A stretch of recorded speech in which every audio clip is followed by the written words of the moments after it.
नमस्कार दोस्तों, आज का जो हमारा क्वेश्चन है वो क्लास 10th के मैथ से है। और ये क्वेश्चन जो है क्लास 10th के मैथ के एक्सरसाइज 3.3 के क्वेश्चन नंबर 3 का पहला है। और चैप्टर का नाम है दो चर वाले रैखिक समीकरण के युग्म। और इस क्वेश्चन जो टाइप है वो सब्जेक्टिव है। तो देखिए इस क्वेश्चन में क्या दिया गया है।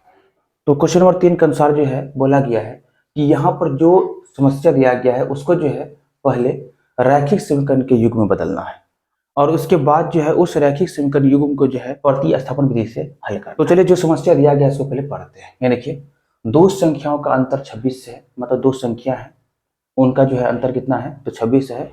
और एक संख्या दूसरी संख्या की तीन गुनी है, मतलब जो पहला संख्या है वो दूसरी संख्या से क्या होगा तो तीन गुनी होगा। उन्हें ज्ञात कीजिए, मतलब यहाँ पर जो दो संख्या है उसको ज्ञात करना है। तो चलिए ज्ञात करते हैं। यहाँ देखिए हल।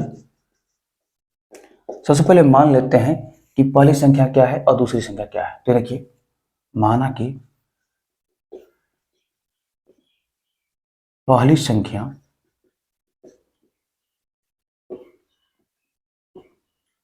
x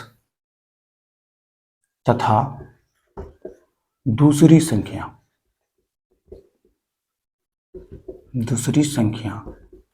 y है। अब चलिए चलते हैं प्रश्नानुसार।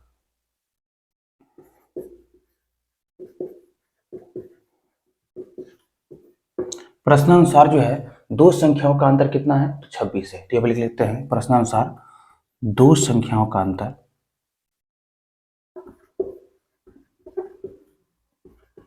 दो संख्याओं का अंतर 26 है, अर्थात x माइनस वाई बराबर क्या है तो 26 है। यहाँ देखिए प्रश्नानुसार जो है पहली संख्या और दूसरी संख्या का अंतर कितना है तो 26 है। और इसको जो है इक्वेशन 1 मानते हैं। फिर यहाँ देखिए, और एक संख्या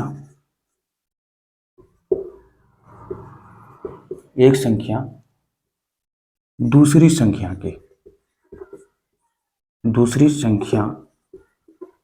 की तीन गुनी है। तीन गुनी है, अर्थात क्या होगा तो ये देखिए, एक संख्या मतलब पहली संख्या x और दूसरी संख्या मतलब दूसरी संख्या y। तो पहली संख्या जो है दूसरी संख्या क्या है तो तीन गुनी है, इसलिए जो है आप लिखेंगे कि अर्थात x बराबर 3y। पहली संख्या दूसरी संख्या की तीन गुनी है और इसको जो है क्वेश्चन 2 मानेंगे। अब चलिए इसके बाद जो है विस्थापन विधि से जो है इस x का मान जो है किसमें रखते हैं तो समीकरण 1 में। तो देखिए समीकरण 1 में x बराबर 3y रखने पर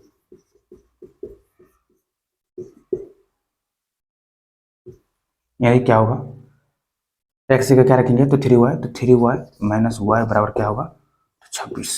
यहाँ देखिए यहाँ पर होगा 3y माइनस वाई बराबर 2y बराबर 26। यहाँ देखिए यहाँ पर लिखेंगे y बराबर 26/2 या y बराबर क्या होगा तो y बराबर होगा 13। तो हमें जो है y का मान अब मिल गया है। अब इस y का मान जो है क्या करते हैं तो समीकरण 2 में रखते हैं। तो देखिए समीकरण 2 में y बराबर 13 रखने पर हम पाते हैं कि x बराबर क्या होगा तो 3 गुने 13 बराबर 39। इस समीकरण 2 में जो है y की जगह क्या रखेंगे तो 13, तो होगा 3 गुने 13 बराबर 39। तो फाइनली लिखेंगे यहाँ देखिए कि अतः पहली संख्या जिसको माने हैं x वो है 39 तथा दूसरी संख्या जिसको माने हैं y वो जो है कितना है तो 13 है। और ये जो है अपना आंसर आ गया।